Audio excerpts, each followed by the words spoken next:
행복하시죠? 네. 왜 행복한가 봤더니 밥을 내 손으로 안 하잖아.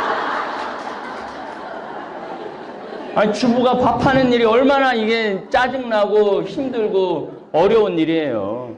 근데 어제 오후부터 쭉 들어오시는 거 보니까 밥을 무려 6끼를 안 하잖아. 얼마나 행복해, 주부가.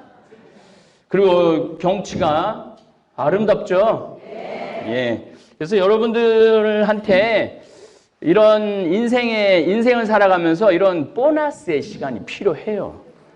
자기한테 잘해주는 시간이 필요해, 자기한테. 근데 우리는 자기한테 잘해주는 건 뭔가 어저께 성금요일도 지냈지만은 뭔가 미안한 것 같아. 자기한테 잘해주는 게 미안한 것 같아. 누구한테? 예수님한테. 나 혼자 이렇게 행복하면은 예수님한테 뭐 잘못하는 거 아닌가? 이거 남편한테 나도 맞고 살아야 되는 거 아닌가? 뭐 이런 생각을 하는 분들 혹시 계시면은 정신 차리세요. 예수님이 그렇게 십자가에 못 박혀 돌아가신 이유 중에 하나는 여러분들이 행복하라고 십자가에 못 박혀 돌아가신 거예요. 그래서 여러분들이 행복할수록 누가 행복하냐면 예수님이 행복한 거예요. 행복하려고 그러면은, 여러분들이 행복하려고 그러면은 남이 행복하게 해줄 때 행복하면 안 돼요. 이 세상에서 가장 어리석은 사람이 남이 행복하게 해줄 때 행복한 사람이 가장 어리석은 사람이에요. 자식이 효도할 때까지는 안 행복해. 그냥 자식이 효도할 때까지, 전까지는 불행하다가 효도하면 행복해. 남편이 잘해줄 때까지는 절대 내가 행복하면 안 돼. 남편이 잘해줄 때 그때서 난 반짝반짝 웃고 행복해야 돼. 그런 사람이 세상에서 제일 바보 같은 사람들이에요. 그냥 내가 행복하면 안 돼? 아들이 자식이 효도하지 않아도, 남편이 잘해주지 않아도 그냥 내가 행복하면 되지 않아? 그리고 언제까지 여러분들한테 잘해줘야 돼? 자식이 여러분들 죽을 때까지 잘해줘야 돼? 남편이 여러분들 죽을 때까지 잘해줘야 돼? 그거는 내가 보기에는 완전히 자아 존중감이 없는 사람들이에요. 나는 신자들이 잘해줄 때까지 기다리고 있다가 그때 난 행복하려고 마음 안 먹어. 그리고 교우들이 나한테 잘해줄 시간도 없어요. 왜냐면 난 본당 신부도 아니기 때문에 뭐 지속적으로 신부님 챙겨주는 교우들도 없고, 그래서 내가 내린 15년 동안 본당 신부를 안 하는데 내가 내린 결론 중에 하나는 그냥 내가 행복하자. 맛있는 거 먹으러 갈 때 그냥 누가 먹으면 돼? 내가 가서 사 먹으면 돼. 누구 돈으로? 내 돈으로. 그래서 여러분들 행복에는 거지 근성을 버려야 돼요. 행복에는 근데 나이를 먹을수록 거지 근성이 생겨. 나이를 먹을수록 자기 주머니에 돈 나가는 건 절대 이건 할 수 없는 일이야. 내 주머니에서 나이를 먹을수록 돈이 있어야 된다고 생각을 하고 돈을 써야 된다는 생각을 안 해요. 근데 여러분들 나이를 먹을수록 돈을 써야 돼요. 하여튼 쓸 수 있는 데까지는 쓰세요. 신부님 말대로 쓸 수 있는 데까지 다 썼는데 그때 돈 떨어지고 돈 생기는 것도 없으면 그때는 어떻게 해요? 그때는 내가 비법을 알려줬잖아. 그때는 집에 가만히 있어. 근데 내가 보기엔 지금 대한민국의 70대 할머니들은 주머니에 돈이 3천만 원, 4천만 원 있는데도 이게 없으면 죽을 줄 알고 그냥 70살에서부터 아무것도 안 하고 가만히 있는 거야. 죽을 때까지. 그렇게 사는 거는 참 어리석은 거예요. 3천만 원 정도 되면은 70대 때 이스라엘 성지순례도 갔다 오고 멕시코 과달루페도 갔다 오고 뭐 내가 또 잠비아 뭐 한 달 피정하는데 거기도 갔다 오고 평창도 갔다 오고 내가 보기엔 그래도 10년 동안 바쁠 거야. 그 80살에 돈 다 떨어지면은 그때는 이제 가만히 있으면 돼. 근데 70살서부터 가만히 있지는 말라는 거예요. 이게 제가 이렇게 강의를 해보면은 이게 안 웃고 뭐가 불만이 꽉 차 있어갖고 입이 나와 있으면 그 늙은 거야. 늙은 거야. 근데 어제 뭐 사무실에 앉아서 들어보니까 방배정 뭐 어쩌고 저쩌고 뭐 막 그냥 막 입이 이만큼들 나와 있어. 근데 오늘 아침 보니까 다 웃는 얼굴이야. 이게 마음이 맑고 깨끗하고 기분이 좋으면요 늙었다라는 기분이 안 들어요. 근데 막 그냥 짜증 부리고 신경질 부리고 되지 않는 고집 부리고 내 나이가 몇 살인데 무시하냐고 그거 늙은 거예요. 오늘은 제가 여러분들한테 오늘 뭐 보니까 늙은 사람이 없어서 이 얘기 해도 될 것 같아요. 3만 달러 우리가 국민소득이 지금 됐잖아요. 그리고 인구 5천만에 3만 달러면은 선진국이에요. 잘 사는 나라예요. 근데 잘 사는 나라인데 우리나라에는 여러 가지 병들이 있어요. 근데 그 병 중에 오늘은 교육 현실, 우리가 뭔가 이제까지 교육을 잘못한 것에 대해서 좀 말씀을 드리고 싶습니다. 뉴스를 보면 요즘 대한민국 곧 망할 것 같아요. 그렇죠? 예, 여기 있는 분들도 곧 망할 것 같은 느낌 드는 분들 많을 거예요. 여기저기서 아예 망했다고 이야기하는 정치인들도 많고 학자들도 많고 국민들도 내가 보기엔 정말 많이 늘은 것 같아요. 아니 국민소득은 3만 달러가 넘었고 7년 2개월 연속 무역 흑자인데도 불구하고 아니 망했다는 느낌이 드는 이유는 뭐가 잘못됐기 때문에 그래. 하여튼 누군가가 잘못됐어. 뭔가가 잘못됐어. 실업자는 흘러 넘쳐요. 뭐 20대 실업자, 30대 실업자, 오늘 아침에 또 자료를 보니까 40대 실업자가 사상 최악이라고, 취직이 안 된다고. 그래서 그냥 다 굶어 죽는다는 거예요. 다 굶어 죽는다는 거예요. 근데 오늘 보니까 굶어 죽을 사람들이 별로 없어 보이는데 다 굶어 죽는다는 거야. 그런데요, 제가 우리 큰형님도 공장을 운영하는데 40명의 노동자가 있는데 한국 사람은 한 명도 없대요. 다 외국인 노동자예요. 다 외국인 노동자예요. 또 이 농장, 우리 여기 평창에 농장 운영하는 내가 교우들 아는 분들 많은데요. 가보면은요 주인만 한국 사람이에요. 돼지 키우고 소 키우는데 다 누구냐면은 다 외국인들이에요. 여러분들도 아마 그런 거 많이 느끼셨을 거예요. 식당에 가보면은 적어도 한두 명은 외국인 애들이야. 한두 명은. 식당에 가보면은. 뭐 집에 가사 도우미도 외국인 사람들 많고. 아니, 외국인 노동자가 200만 명이야. 200만 명. 그 외국인들이 돈 다 벌어가는 거야. 우리는 그냥 거의 200만 명의 1년에 10%씩 외국인 노동자들이 한국에 증가한대요. 그러니까 1년에 20만 명씩 들어오는 거라고 보면 돼. 우리나라 대학교 졸업하는 애들 1년에 한 50만 명 되는데 30만 명, 25만 명 취직되고 20만 명 취직 안 된다는 걸 보면은 한 20년 동안 외국인 노동자들이 우리나라 이 젊은이들, 나이 먹은 사람들 일자리를 다 뺏어가는 거야. 그럼 그 사람들이 돈을 쓰느냐? 안 쓰죠. 최소한 먹을 것만 먹고 나머지는 다 어디로 보내? 다 자기 나라로 보내는 거예요. 아니 그러니까 그 200만 명의 인구가 우리나라 젊은이들이 200만 명이 공장에서 일을 하고 농장에서 일을 하고 식당에서 일을 하고 돈을 벌어갖고 쓰면은 우리나라 돌아갑니다. 돌아가요. 그러니까 3만 달러가 넘고 5천만 명이 넘는데 아니 일자리는 없다고 그러고 그러니까 200만 명이 20대, 30대, 40대가 돈을 안 벌으니까 물건을 안 사잖아요. 물건을 안 사니까 도소매업이 다 망하고 제조업이 다 망하는 거예요. 그 200만 명이 술도 먹고 옷도 사고 뭐 물건도 사야지 뺑글뺑글 돌아갈 거 아니야. 근데 그 200만 명의 외국인 그러면은 외국인 노동자들이 보통 얼마를 버느냐?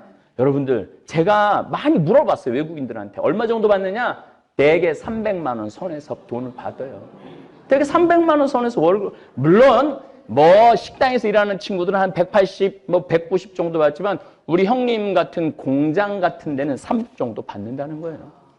그러니까 40명. 우리나라 애들은 4 0 0 0 0 사무직밖에 없고 현장에는 없는 거야. 현장에는. 그러니까 200만 명의 20대, 30대, 40대가 돈을 받아요. 그러니까 우리나라 애들이 그러면 그 애들은 대학 졸업해갖고 뭐 하느냐? 대학 졸업해갖고 취직 안 되면은 아르바이트나 몇 시간짜리 하고 컴퓨터 게임이나 하고 이런 일들이 벌어지는 거죠. 저는 200만 명의 외국인들한테 일자리를 다 내주고 대한민국을 지옥 조선이라고 이게 또 유식한 말로 지옥 조선이라고 안 그러고 영어로 또 헬 조선이라고 헬이 지옥이라는 뜻이거든. 헬 조선이라고 그러고 금수저, 흑수저 나누는 것 자체가 내가 보기에는 웃긴 일이에요. 금수저, 흑수저가 어딨어? 열심히 일해갖고 돈 벌어갖고 행복하게 살면 그게 금수저지. 뭐 아버지가 뭐 장관이고 아버지가 기업이고 아니 세상에 태어날 때부터 온 나라 사람들이 다 기업인 경우가 어딨어. 이게 우리나라가 조선시대에 농사짓고 뭐 상업하고 이런 거 기술자를 우습게 보는 게 우리 안에 지금 그대로 남아있는 거예요. 호주는 그 한 주택단지에 치과의사랑 조족 벽돌 쌓는 사람이랑 같이 살아요. 왜 같이 사느냐면은 월급이 같아. 또 어떤 경우는 벽돌 쌓는 사람이 치과의사보다 더 번대. 그래서 같은 아파트에 살 수가 있는 거야. 같은 아파트에. 그리고 실질적으로 내가 요즘 우리 생태마을 조경을 싹 다시 해요. 여러분들 이제 정말 오시면 행복하라고. 우리 조경하는 우리 교우예요. 최 회장님이라고 저하고 한 20년째 일을 하고 있는데 지금 그 아들 둘도 아버지 따라다니면서 일해요. 그 친구도 하루 일당이 20만 원, 25만 원이에요. 또 자기네들이 프로젝트 같은 거 하면은 한 달에 못 벌어도 한 7, 800 벌어요. 한 달에. 돌만 싸도, 물론 이제 돌도 쌓고, 소나무 전지도 하고, 그러니까 이 기술만 있으면요, 그 정도 벌어요. 근데 이게 하루아침에 기술이 생겨? 20대부터 열심히 해야지 기술이 쌓이는 거지. 30살, 40살, 50살 돼야지 정말 예술가가 될 수 있는 거 아니에요. 그런데 일단은 대학 졸업해갖고 대기업에 취직하지 못하면 그때부터는 흑수저라고 그러면서 일반 중소기업에도 취직을 안 하고 공장에도 취직을 안 하고 이 기술적인 데 취직을 전혀 안 하는 거예요. 그러고 난 다음에 뭐 정부가 잘못됐느니 무슨 뭐 정치가 잘못된 내가 보기에는 가정이 잘못됐어요. 가정이. 대한민국이 불행하다고 생각하는 많은 분들의 그 첫 번째 깊은 병은 1등을 해야 되고 인류대학을 가야 한다는 병이에요. 이 병이 고쳐지지 않는 한 대한민국은 행복하기 쉽지 않아요. 1등도 행복하고 꼴등도 행복하다고 생각해야 돼. 아니 공부 잘하는 게 뭐가 대수야? 잘 외우겠지. 우리나라 공부 잘하는 건 잘 외워갖고 답 잘 맞히는 건데. 그게 뭐가 그렇게 훌륭한 사람이라고 공부 잘하면 아이고 훌륭하다 그러고 공부 못하면 너 같은 게 이 세상에 왜 태어났냐고 그러고 이게 내가 보기엔 가장 깊은 병이에요. 자식을 하나 둘밖에 낳지 않고 있잖아요 지금요. 그러니까 자식이 머리가 나빠도 공부에 취미가 없어도 부모가 쓸 수 있는 모든 돈을 들여가면서 사교육비 들여가면서 인류대학 들여보내는 일에 부모 20대, 30대, 40대들이 인생 전부를 거기다 거는 거예요. 자기가 버는 모든 돈을 자식 서울대학 집어넣는데 다 쓰는 거야. 초등학교 때까지는 웬만하면 따라가요. 우리나라 사람은 머리가 좋기 때문에. 근데 중고등학교 때부터는 안 되는 애는 아무리 돈을 쏟아 넣어도 안 돼요. 안 되는 애는. 그러면은 누가 포기해야 되냐면 부모가 포기해야 돼. 야, 너 하는 거 보니까 너는 제가 옛날부터 한 얘기가 있죠. 사람은요, 몸으로 살 사람이 있고 머리로 살 사람이 있어요. 근데 몸으로 살 사람은 90%가 몸으로 살 사람이에요. 대부분은. 10%만 머리로 살 사람이야.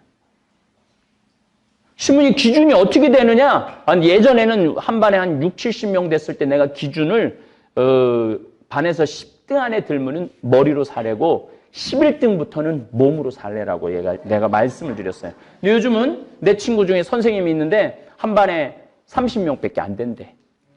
그러니까 이제 내 아이가 중학교 올라가고 반에서 5등 안에 들면은 머리로 살래고 6등부터는 몸으로 살 애들이에요. 그럼 걔네들은 학원 보내지 말아야 돼요.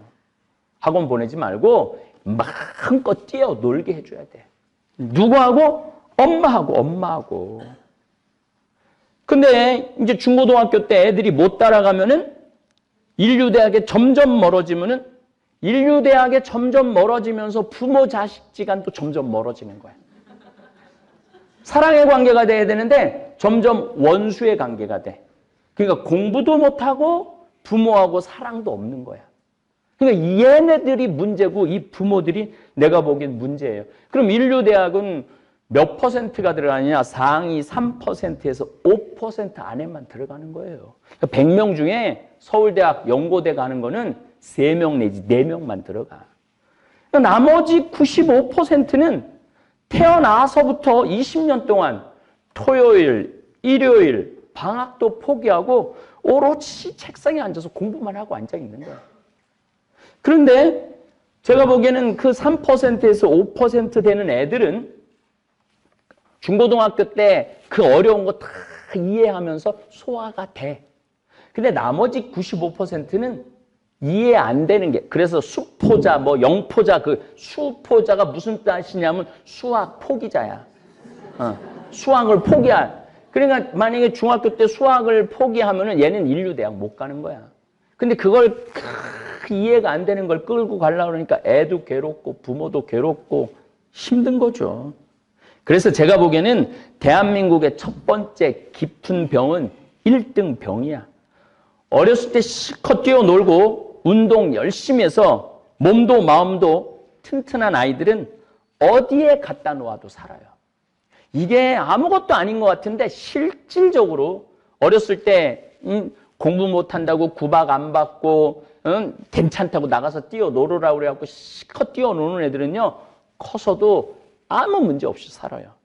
근데 우리 여기 박 신부님, 박현민 베드로 신부님, 상담소장 신부님이 요즘 상담하러 엄청나게 많이 와요.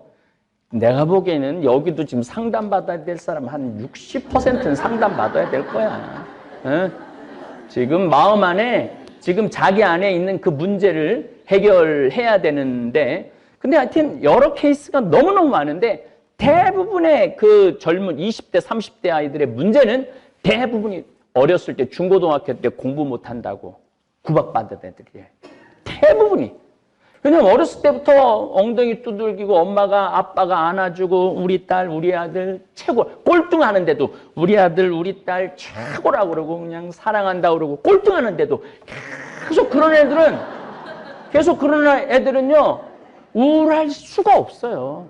꼴등하는데 엄마가 우리 아들 최고라고 공부 못하면 어떠냐고 황 신부님 얘기하는데 벽돌만 싸도 치과 의사보다 잘 살 수 벽돌만 잘 싸도 돌만 잘 싸도 조경만 잘해도 용접만 잘해도 목공만 잘해도 망치질만 잘해도 할 수 있어. 망치질하는데 무슨 미분 적분 뭐 루트가 뭐가 필요해. 망치질하는데 그냥 망치질 계속하면은 그 쌓이게 돼 있거든요.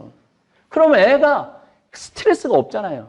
근데 내가 너 같은 거 낳고 미역국 끓여 먹은 내가 미친년이다. 나가 죽어라.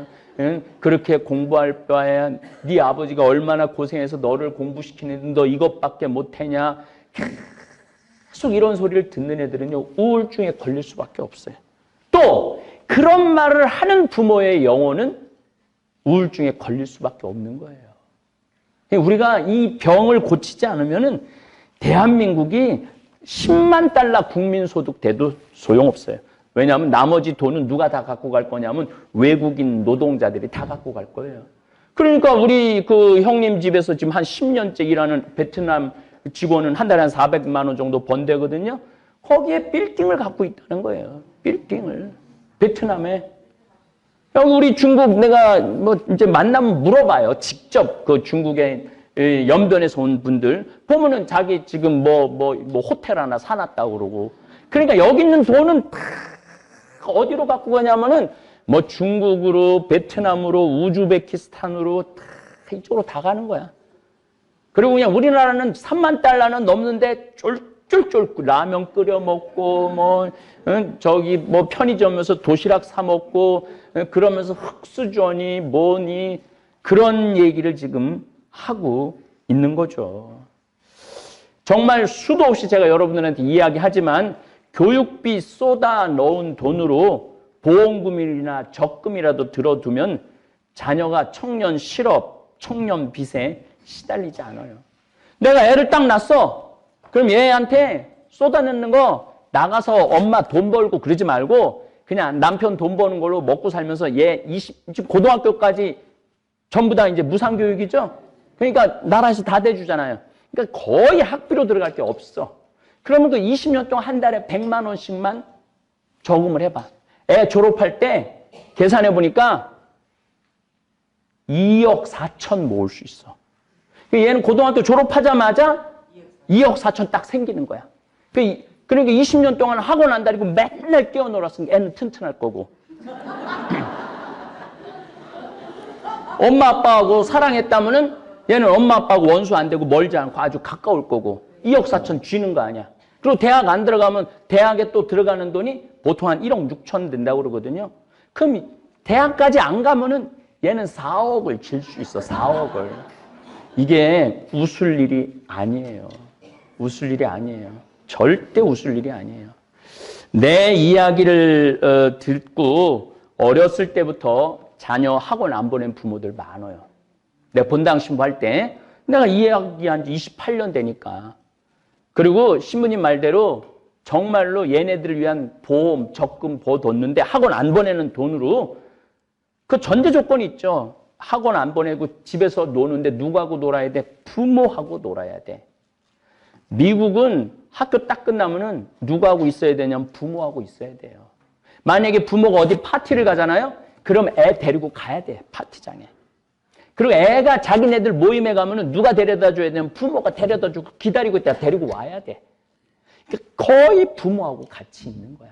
우리나라처럼 일주일에 아버지 얼굴 한번 못 보는 경우 이거는 부모 자식 관계 아니죠.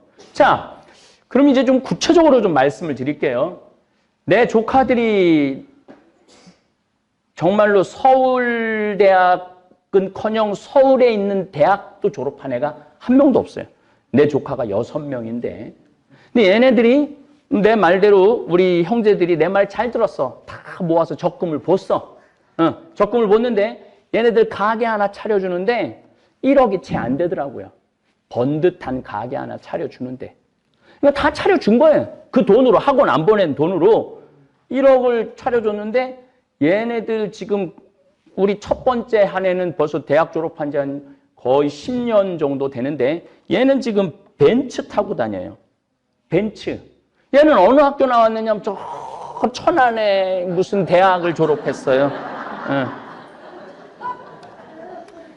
이게 우리가 대학에 떨어졌다고 인류대학에 못 갔다고 나쁜 놈 죽일 놈 하는 가정 분위기랑 괜찮아. 공부 못해도 괜찮아. 어려운 사람 도와주고 정말로 너 하느님 보시기에 좋은 사람으로 자라면 돼. 엄마 아빠가 사랑해주고. 그런 애들은 사업을 해도 잘하더라고. 얘는 분점까지 냈어. 그래서 내가 얼마 전에 우리 아버님 기일이라 온 이제 조카 이제 손자 손녀들이 다 모였죠. 내가 얘기했어요. 야, 너 요즘 그 이제 조카가 그 사업을 하는 애들이 2명 있는데 니네들 요즘 최저임금이라고 뭐 직원을 줄인다든가 월급을 덜 준다든가 그거 꿈도 꾸지 마. 너 벤츠 타고 다니잖아. 너 네가 데리고 있는 직원 뭐 5명인가 6명이래. 네가 데리고 있는 직원들한테 최저임금 적용하지 말고 보너스 줄 수 있는 거 보너스 주고 할 수 있는 거 해. 그랬더니 참 기분 좋은 소리를 들었어요. 삼촌, 내가 이거를 시작한 지가 한 4년 되는데 그 4년에 시작했던 사람들 다 그대로 있다는 거야. 안 나가고. 그래서 보너스도 주고 그런다는 거야. 그래.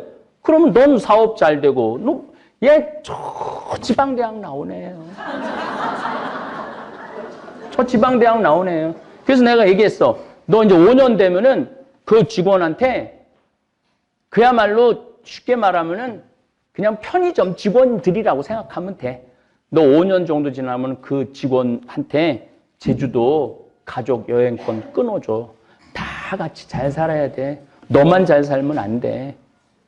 그럼 알았다는 거예요. 아니, 그리고 내가 너무 기분 좋았다는 거는 4년, 5년 그 같이 창업했을 때 같이 쭉 왔다는 건 그만큼 잘해줬다는 얘기죠. 잘해줬다는 얘기죠. 막 대한항공에 뭐 조모처럼 막 땅콩 막 안 갖고 왔다고 귀싸대기 때리고 무릎 꿇히고 이거는 제가 보기에는 근본 교육 자체가 잘못된 거예요.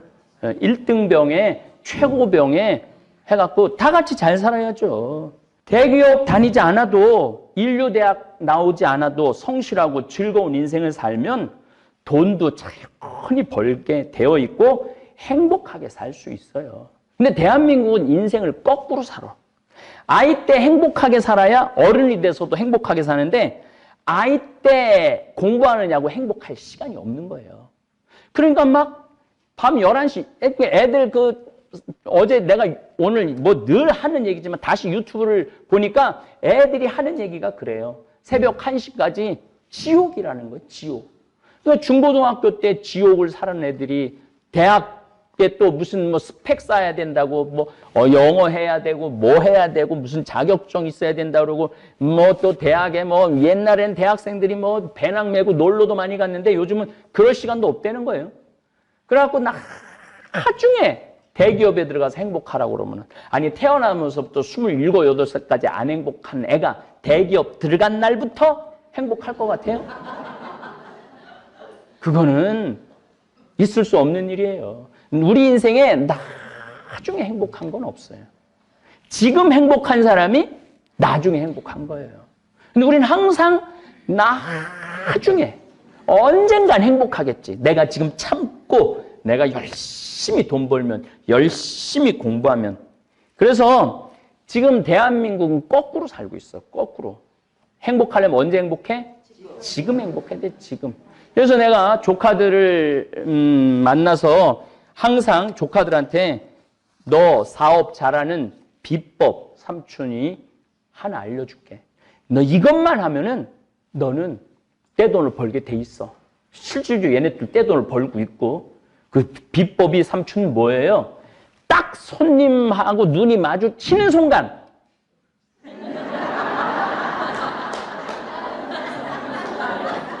웃어라. 웃어라. 그 물건 사갖고 나가는 손님한테 감사합니다. 그 말만 해라. 그러면은 옆 가게 가던 손님도 니네 가게로 온다. 그 어떻게 하는지는 잘 몰라도 그 우리 이제 누나들이 그렇게 사업을 잘하는데 형 아들도 누나들이 그 찾아갖고 해줘갖고 하는데 그 아이도 이번에 또 2호점을 낸다고 그러더라고요. 얘 대학 졸업한 지 이제 2년밖에 안 된 애야. 2년밖에 안 된 애가 벌써 2호점을 여는 거죠. 그러니까 금수저, 흙수저가 어딨어. 인류대학 나오면 행복하고 얘도 걔는 어느 대학 걔는 둘 다 천안에 있는 대학을 나왔네, 애들이.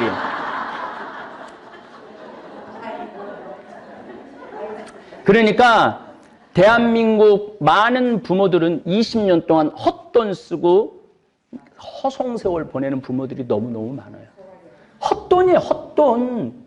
아니 머리가 이해가 안 되는 애 학원 밤 11시, 12시까지 붙잡아 놓는다고 걔가 서울대학을 가요? 그 시간에 엄마 아빠랑 노는 게 낫지. 근데 엄마 아빠랑 놀면은요 나쁜 생각은 안 해요. 근데 학원에서 자기네들끼리 모여서 학원 보낸다고 다 학원에서 공부한다고 생각하면 여러분들 오산입니다. 그 또래 애들이 모이면은요 나쁜 거는요 금방 퍼져요. 어쨌든 지금 한국은 헬, 조선, 흙수저, 금수저 이런 얘기하는데 첫 번째 진단이 잘못된 거예요. 취직이 잘못되느니 정부 경제가 무너지니 이거는 완전히 잘못된 진단이에요. 아니 7년 2개월 연속 무역 흑자에다가 국민소득 3만 달러가 넘는데 5천만 명이 그러면은 획획 돌아가야 되는데 왜 획획 돌아가지 않느냐 하면 우리나라에 200만 명의 외국인 노동자들이 돈을 벌어갖고 우리나라에서 쓰면 돌아가죠. 근데 그 돈을 벌어갖고 다 어디다 갖다 주냐면 자기 나라로 다 보내. 이 사람들은 밥만 먹고 사는 거야. 여기서 밥만 먹고. 돈은 다 어디로 보내? 다 자기네 나라로 보내는 거야. 그런데 그 외국인 노동자한테 일자리를 다 내주고 더럽고 힘들고 어려운 일, 3D라고 그러죠? 이런 일은 아무도 안 하려고 그러니 거기 들어올 수밖에 없고. 그리고 더럽고 힘든 일은 안 하고 대기업에서 펜대 굴리는 일만 일이라고 생각하고 앉아있고 그 20대에 혈기 넘치고 힘 흘러 넘치는 애들이 그냥 집에서 컴퓨터 게임이나 하고 앉아있으니 이 나라가 돌아갈 것 같아요. 이거 근데 여러분들이 그렇게 만든 거예요. 남 탓이 아니라는 얘기예요. 내 새끼 아니 공장에 나가고 일하면 어때? 아, 내 새끼 바깥에 나가갖고 못질하면 어때? 돌 싸면 어때? 그런데 그거 하면은 내가 그거 하려고 너 그 돈 쏟아 넣어갖고 그렇게 가르쳤는 줄 아느냐? 이러고 있는 대한민국의 부모가 문제예요. 저는 내 친구가 하나 있는데 이 친구가 참 기가 막힌 얘기를 해요. 내 친구가 내 말을 아주 잘 듣는 친구야. 애가 셋이 있는데 셋 다 학원을 안 보냈대.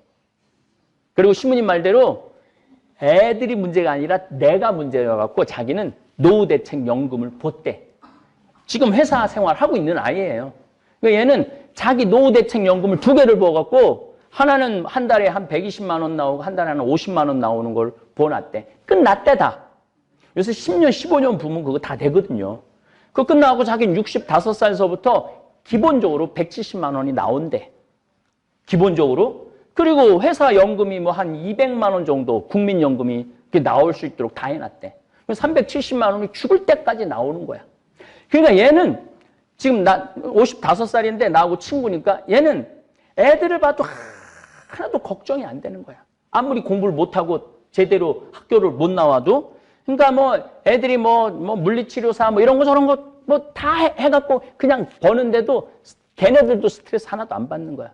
아, 나 65살서부터 죽을 때까지 한 달에 한 370만 원 나오는데 뭐 애들이 만약에 굶는데 와서 먹어.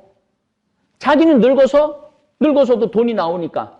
근데 이거를 할 수 있었던 유일한 이유는 학원을 안 보낸 돈으로 노후대책연금을 든 거야. 그러니까 우리나라의 이 병 중에 하나가 애가 대학을 떨어지면은 엄마가 이렇게 얘기해요. 너하고 나하고 접시에 코 박고 죽자.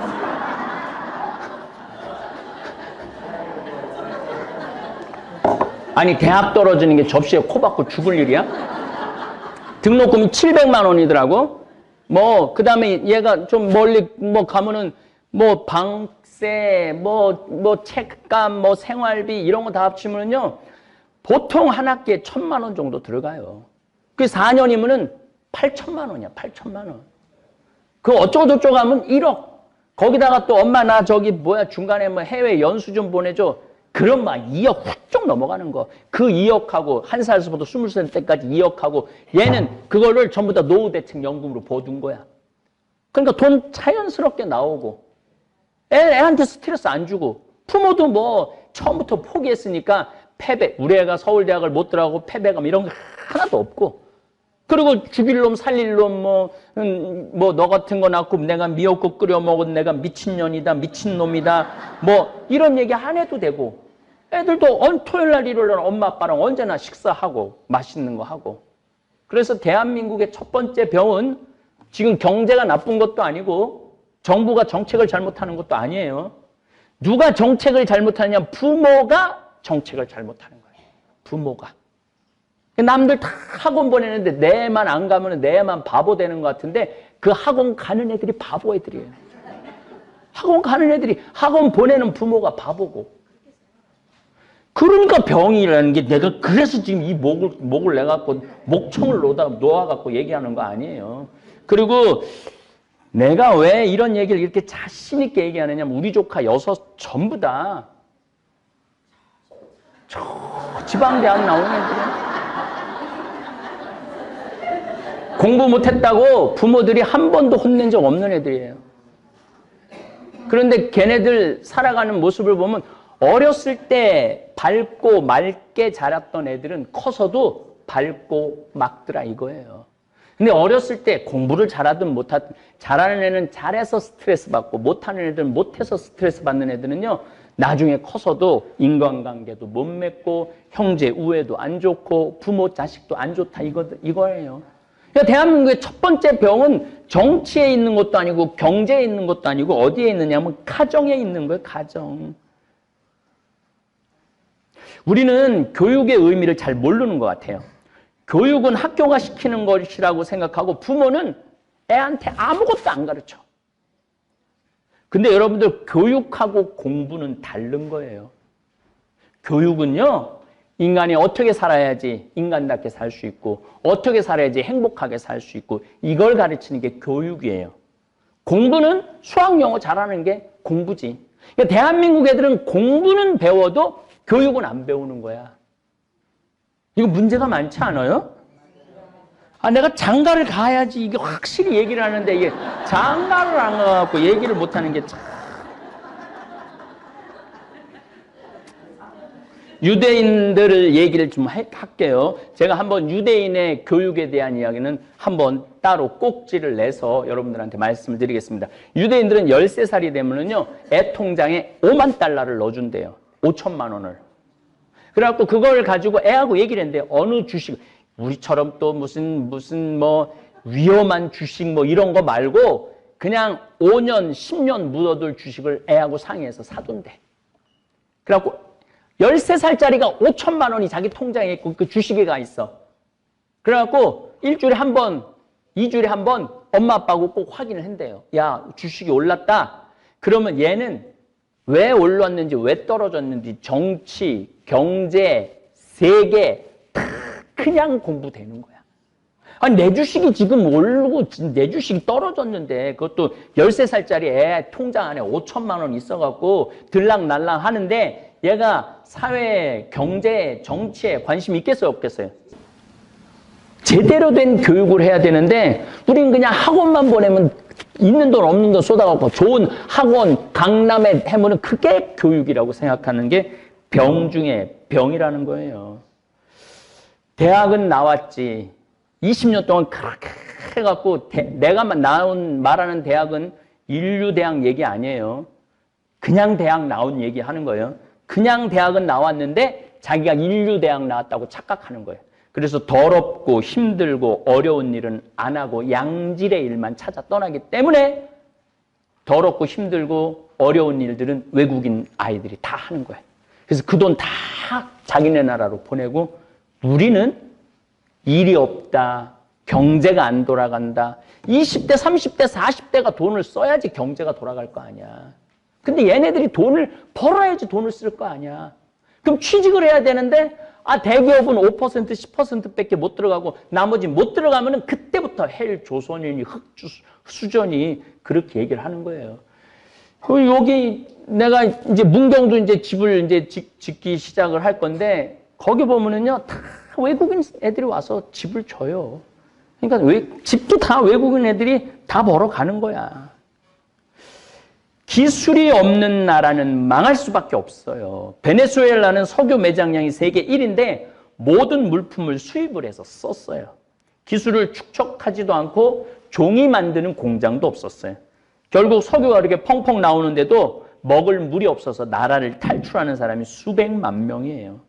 지금 젊은이들이 기술자로 산업 전선에 뛰어들지 않으면 앞으로 20년 이내로, 짧게는 10년 이내로 우리나라 베네수엘라 꼴 날지도 모릅니다. 시골의 농사도 외국인 노동자가 짓고 소, 돼지도 키우는 농장도 외국인 노동자가 짓고 공장에 납땜 많은 것도 외국인 노동자가 하고 프레스 찍어내는 것도 외국인 노동자, 외국인이 흘러 넘치고 있어. 하다못해 옷 만드는 공장도 외국인이 와서 하고 있어요. 젊은이들이 우리나라 대한민국 젊은이들이 기술을 배워서 10년, 20년 후에는 장인으로 성장할 수가 있는데 모두 펜떼 굴리는 회사에만 취직하려고 하니 이 나라가 제대로 굴러갈 리가 없죠. 제가 20년 전에 이제 자식 안 낳는 세상이 올 거라고 강의했어요. 20년 전에. 한번 뒤져봐요. 내가 그 얘기 했어. 이제 자식 안 낳는 세상 올 거다. 근데 정확하게 맞았죠? 그리고 20년 전에 여러분들 안 죽는다고 내가 얘기했는데 정확하게 맞았죠? 네? 정확하게 맞았죠? 내가 또 얘기할 거예요. 지금 더럽고 힘들고 어려운 일에 20대 애들이 기술을 배우지 않으면 우리나라 20년 후에 망해요. 망하게 돼 있어요. 그래서 이 국민들이 이 생각을 바꿔야 돼.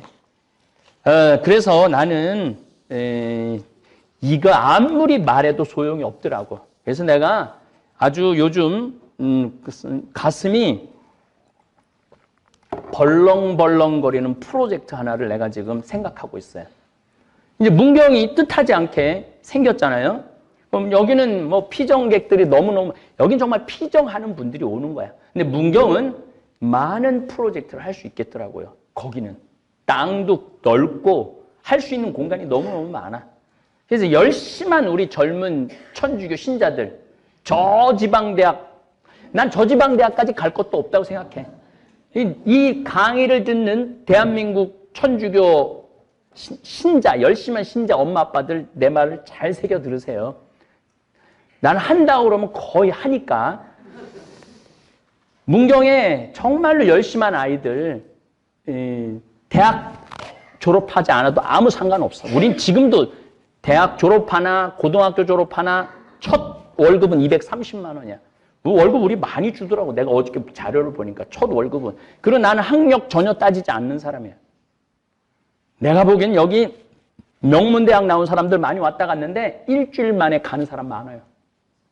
그래서 내가 명문대학 우습게 보는 거예요. 다른 사람하고 어울리지 못하고 혼자 잘난 척하고 어울리지 못하는 사람은 회사에 필요가 없거든요. 그래서 어쨌든 난 문경에 지금 무슨 프로젝트를 지금 할 거냐 하면은 내가 지금 잠비아의 에코 카사리아라고 1000만 평 여의도 12배만한데 뭐를 세우냐면 도시를 하나 세워요.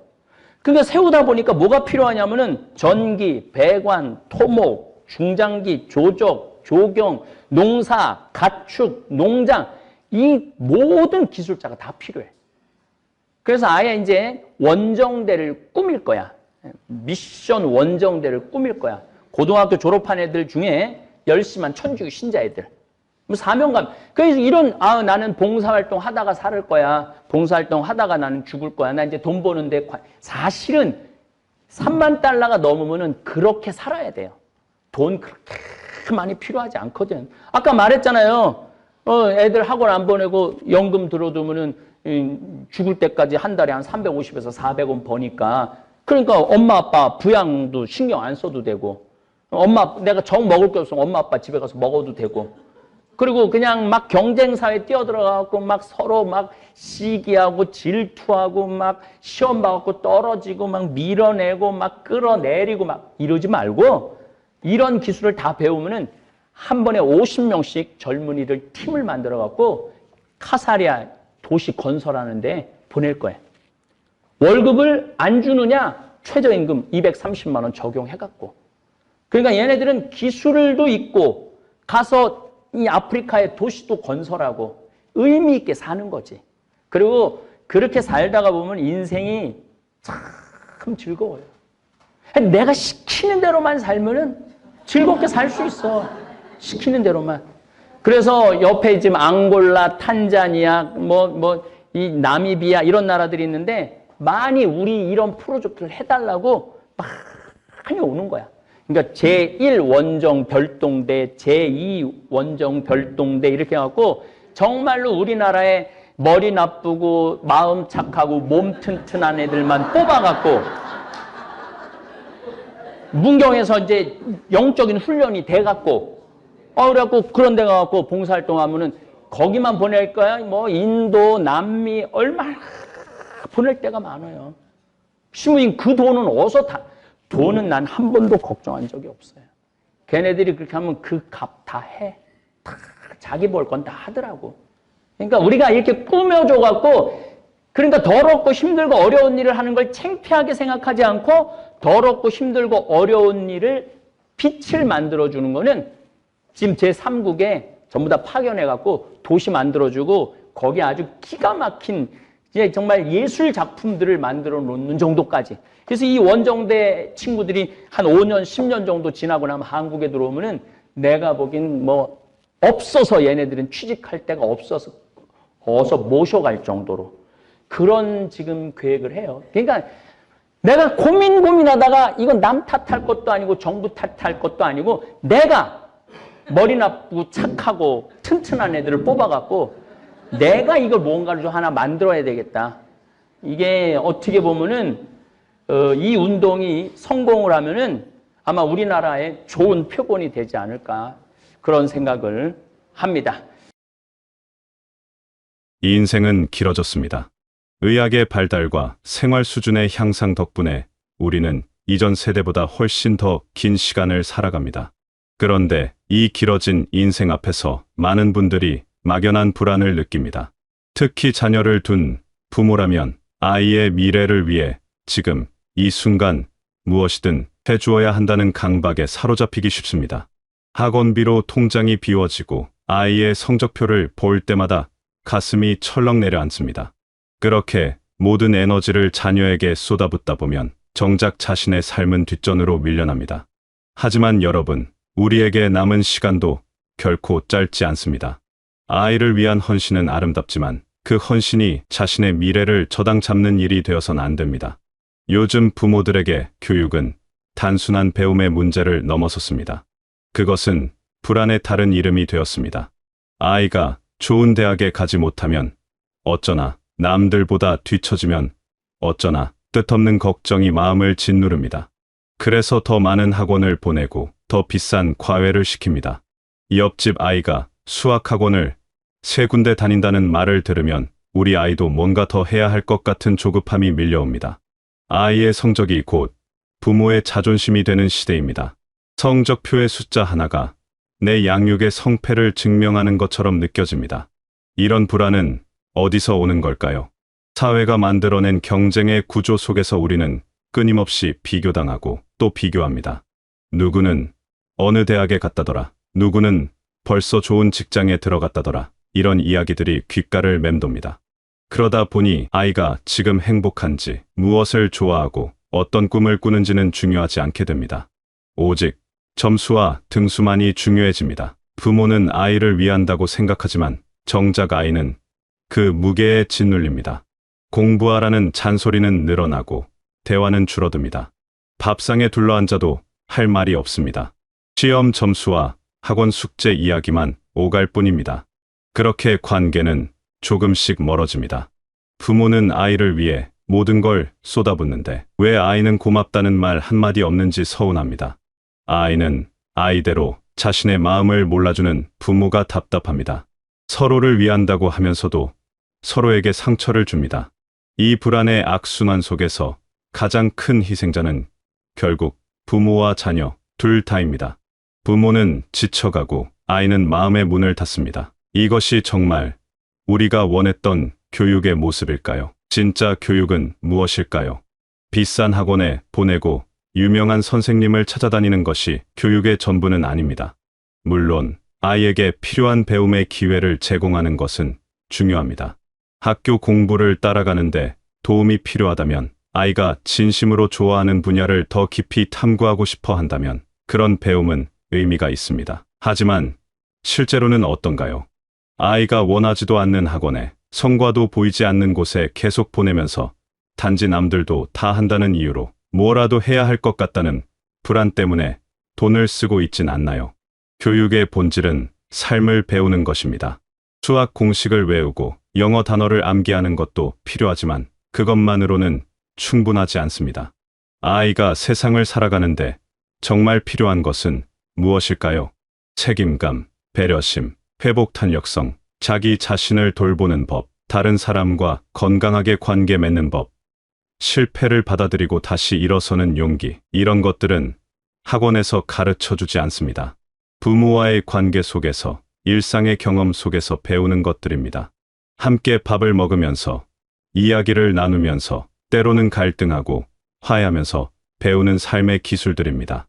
아이가 설거지를 도와줄 때, 동생과 장난감을 나눠 쓰는 법을 배울 때, 약속을 지키고 실수를 인정하는 법을 익힐 때, 그것이 바로 교육입니다. 시험 점수보다 훨씬 더 중요한 배움입니다. 그런데 우리는 이런 것들을 놓치고 있습니다. 아이를 학원에 보내느라, 성적을 걱정하느라, 정작 중요한 것들을 가르칠 시간이 없습니다. 아이와 함께 있는 시간조차 공부 이야기로 채워지고 맙니다. 그렇다면 우리는 무엇을 해야 할까요? 답은 의외로 간단합니다. 조금 내려놓는 것입니다. 아이가 1등을 해야 한다는 집착, 남들보다 앞서야 한다는 강박, 명문대에 가야만 성공한다는 믿음을 내려놓는 것입니다. 쉽지 않은 일입니다. 주변의 시선도 신경 쓰이고 아이의 미래도 걱정됩니다. 하지만 그 집착을 조금만 내려놓아도 놀라운 변화가 일어납니다. 아이에게 잘했냐고 묻는 대신 괜찮냐고 물어보세요. 성적표를 보고 한숨 쉬는 대신 고생했다고 말해주세요. 학원 하나를 줄이고 그 시간에 아이와 함께 걸으세요. 아무 말 없이 그냥 걷기만 해도 좋습니다. 말 없는 동행만으로도 마음은 통합니다. 공부 이야기가 아닌 다른 대화를 나누어 보세요. 아이가 무엇을 좋아하는지, 요즘 무슨 생각을 하는지 진심으로 궁금해하며 들어주세요. 그러면 조금씩 관계가 회복됩니다. 닫혔던 마음의 문이 다시 열립니다.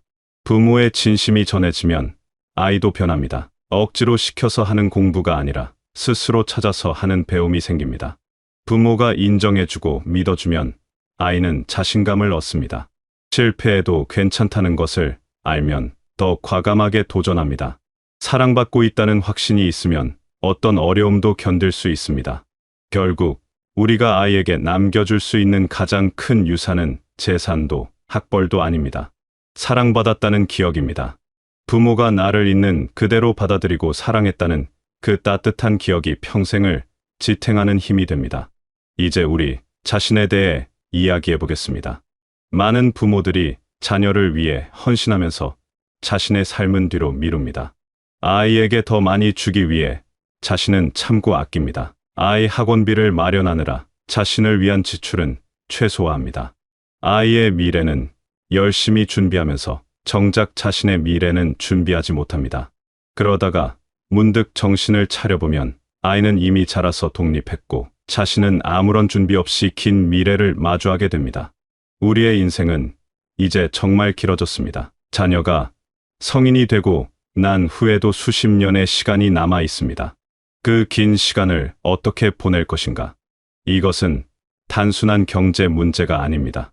삶의 질과 존엄성의 문제입니다. 자녀에게 짐이 되고 싶지 않다면 스스로를 돌볼 수 있는 힘을 길러야 합니다. 그것이 부모로서의 마지막 책임일 수도 있습니다. 불필요한 사교육비를 한번 점검해 보세요. 아이가 진짜 원하지도 않고 성과도 없는 학원이 있다면 과감히 정리하세요. 그 돈으로 미래를 준비하세요. 연금을 들거나 안정적인 자산을 조금씩 쌓아가세요. 당장은 아이에게 덜 해주는 것 같아 마음이 불편할 수 있습니다. 하지만 장기적으로 보면 이것이 아이를 위한 일이기도 합니다. 경제적으로 안정된 부모는 자녀에게 심리적 짐을 주지 않습니다. 자식 걱정 없이 자기 인생을 살 수 있는 부모의 모습이 자녀에게는 오히려 안심이 됩니다. 또한 자신을 위한 투자도 필요합니다. 건강을 챙기세요. 몸이 건강해야 긴 인생을 견딜 수 있습니다. 새로운 것을 배우고 관심사를 넓혀보세요. 자녀 이외의 다른 관계들도 소중히 하세요. 친구도 만나고 취미도 가지고 자신만의 즐거움을 찾으세요. 아이만 바라보고 살다가 아이가 떠나면 텅 빈 마음을 어찌할 수 없게 됩니다. 하지만 자신의 삶이 충실하면 자녀의 독립도 자연스럽게 받아들일 수 있습니다. 자녀도 부담 없이 자기 길을 갈 수 있습니다. 이 모든 것은 결국 균형의 문제입니다. 자녀를 사랑하되 집착하지 않는 것, 최선을 다하되 자신을 잃지 않는 것, 현재를 살되 미래도 준비하는 것. 이런 균형을 잡는 것이 쉽지는 않습니다. 주변의 압력도 있고 내면의 불안도 있습니다. 하지만 한 발짝씩 나아가면 됩니다. 완벽하지 않아도 괜찮습니다. 조금씩 변화하려는 노력 자체가 의미 있습니다. 자녀 교육에 대한 집착을 내려놓는다는 것은 자녀를 포기하는 것이 아닙니다. 오히려 진정으로 자녀를 위하는 것입니다. 아이를 믿고 아이의 길을 존중하며 아이가 스스로 배우고 성장할 수 있도록 지켜봐 주는 것입니다. 때로는 지켜보는 것이 개입하는 것보다 더 큰 사랑입니다. 아이를 통제하려는 욕구를 내려놓고 아이의 선택을 응원하는 것. 그것이 성숙한 부모의 자세입니다. 그리고 자신의 인생도 소중히 여기는 것입니다. 부모이기 이전의 한 사람의 인간으로서 자신의 행복도 중요하다는 것을 인정하는 것입니다. 자녀를 위해 모든 것을 희생하는 것이 이덕처럼 여겨지던 시대도 있었습니다. 하지만 이제는 다릅니다. 부모도 행복할 권리가 있습니다. 아니, 부모가 행복해야 자녀도 행복합니다. 불행하고 희생적인 부모의 모습은 자녀에게 짐이 될 수 있습니다. 오히려 자기 삶을 즐기며 사는 부모의 모습이 자녀에게 긍정적인 영향을 줍니다. 교육은 중요합니다. 자녀의 성장을 돕는 것도 중요합니다. 하지만 그것이 전부는 아닙니다. 삶에는 교육보다 더 중요한 것들이 많습니다. 사랑, 관계, 건강화, 이런 것들은 학원에서 배울 수 없습니다. 성적표에 나타나지도 않습니다. 하지만 인생을 살아가는데 가장 필요한 것들입니다. 여러분, 조금 쉬어가도 괜찮습니다. 모든 것을 완벽하게 할 필요는 없습니다.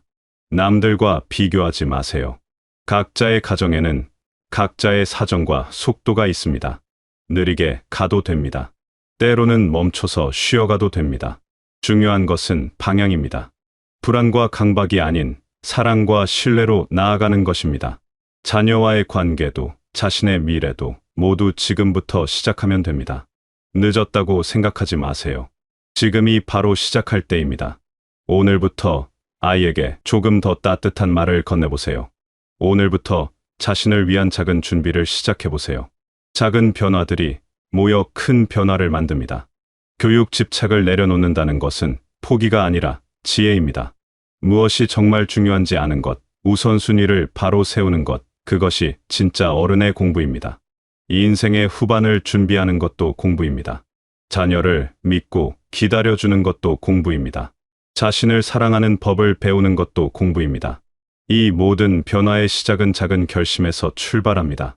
오늘 하루만이라도 아이의 성적에 대해 묻지 않기, 한 달에 한 번 자신을 위해 무언가 해보기, 불필요한 지출을 줄이고 미래를 위해 저축하기, 이런 작은 실천들이 쌓이면 인생이 바뀝니다. 자녀와의 관계도 좋아지고 자신의 미래도 밝아집니다. 여러분, 스스로에게 너무 엄격하지 마세요.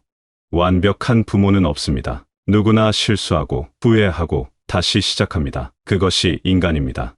중요한 것은 방향을 잃지 않는 것입니다. 사랑하는 마음을 잃지 않는 것입니다. 때로는 서툴고 부족해도 그 마음만은 변함없이 지켜가는 것입니다. 긴 인생, 이제 우리에게 남은 시간도 소중합니다. 자녀도 소중하지만 여러분 자신도 소중합니다. 두 가지 모두를 지켜가는 지혜로운 선택을 하시길 바랍니다. 교육 집착을 내려놓고 진짜 중요한 것들을 붙잡으시길 바랍니다. 자녀와 따뜻한 관계를 유지하면서도 자신의 미래를 단단히 준비하시길 바랍니다.